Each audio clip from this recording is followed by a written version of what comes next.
Dr. Casey Kerrigan, and we're just going to have a chat. So here we go. Hi, Casey. Hi, Nancy. So we've known each other for a while. We've worked on a couple of things. Well, we worked on here Health Equity and Access in Rural Regions together, and we're now working on the Planning Commission for the town of Scottsville together. But you have in your career as a physician, which you were in physical medicine and rehab, Yep.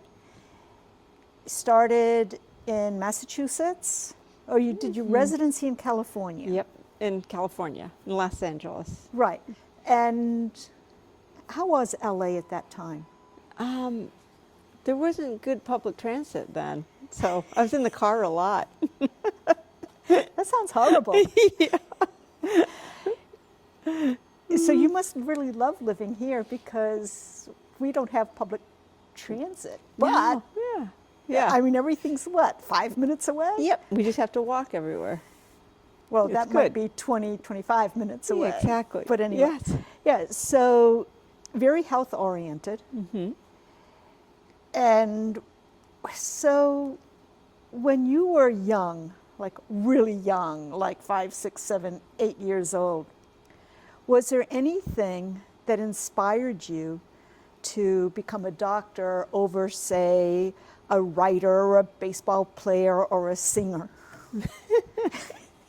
Yeah, it was my dad. My dad, he was a chemist. He was super, super smart. And he separated, on the periodic chart, the rare earth elements, one of them is hafnium. He separated it. That nobody could do that before. He did it. And anyways, he was absolutely amazing. And he thought I should be a scientist, but that I shouldn't be a PhD, that it would be better to be an MD. And the reason was that after a while, he came to realize that all of his research was being used to make a bigger, better bomb. And that was hard for him. He eventually quit, left this profession that he loved for the sake of mankind. But they did keep on making bombs. Yes, they did. But yes, they did. But they might not have been I don't know, they might not have been as better, But at least he didn't have that on his conscience. Yeah, exactly. Yeah, yeah. So I do know also in previous conversations with you is you used to toss the baseball around. mm-hmm, yep, that was my dad. He wanted me to be a pitcher, but girls couldn't play baseball at the time, so it had to be softball. So. And did you become a pitcher? I did for a while, yeah. I was a pitcher for a while. How many strikeouts did you have? I don't know.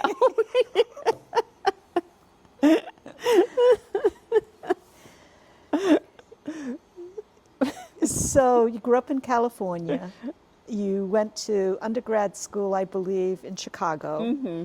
Then you made your way east to the very wonderful, cold in the winter, very snowy Cambridge.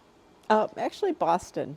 Boston. Okay, so you had to cross the Charles to get to... No, because the medical school is actually in Boston, not Really? Cambridge. Yeah. Well, I learn something new every day. So where did you live in Boston? Near the Fenway Park. That's where the medical school is.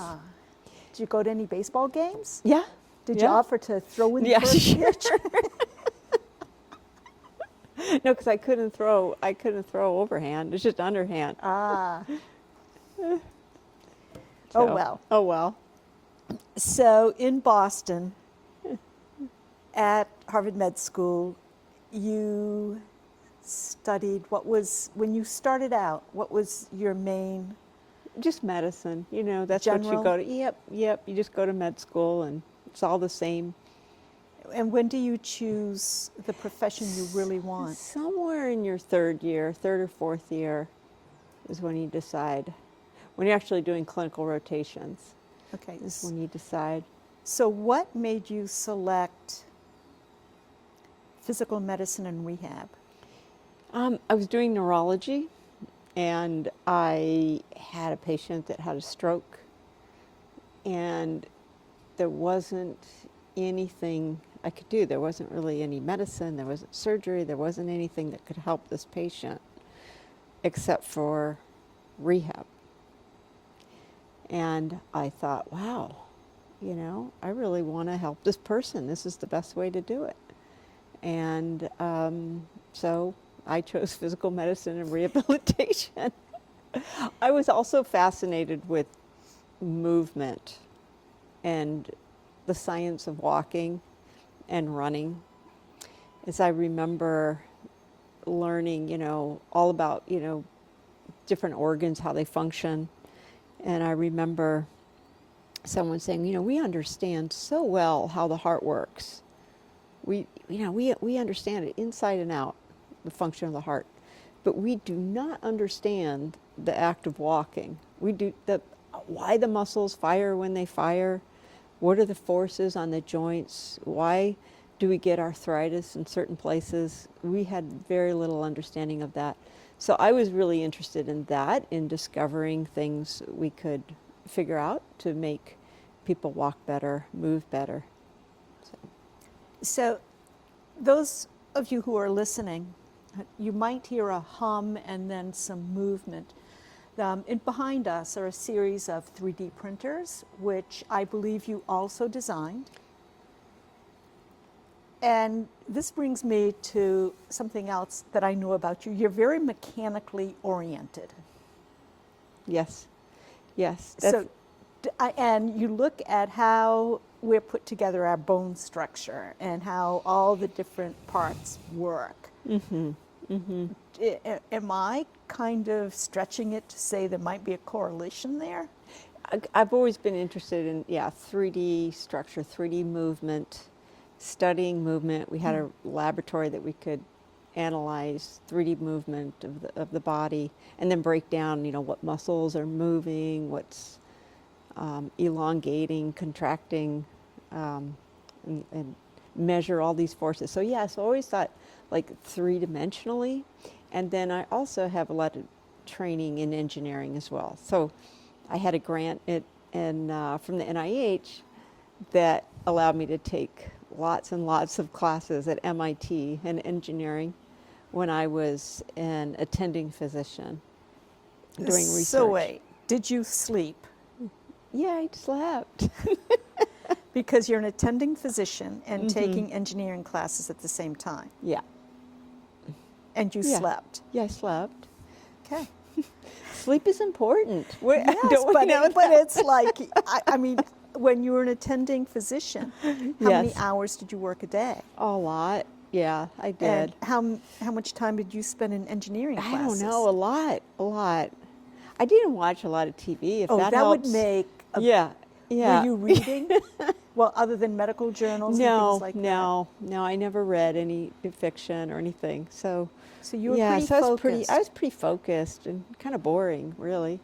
Yeah, I'd say. Yeah.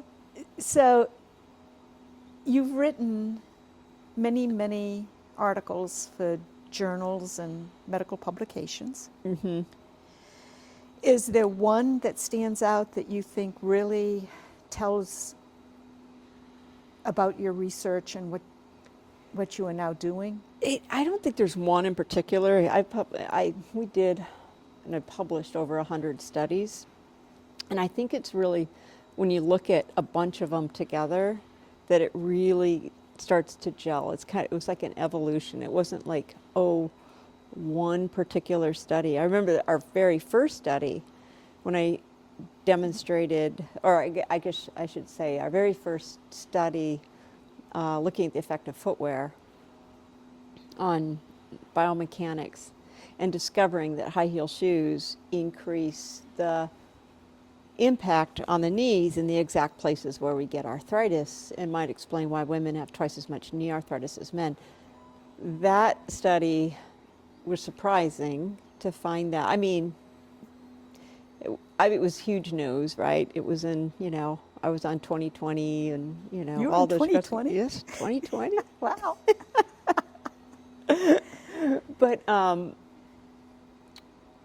But I didn't understand exactly why it increased the loads on the knees from a real mechanistic standpoint. So that led me to dig a lot deeper and do a lot more other studies, breaking down different facets of footwear and figuring out exactly what it was that increases impact on the joints.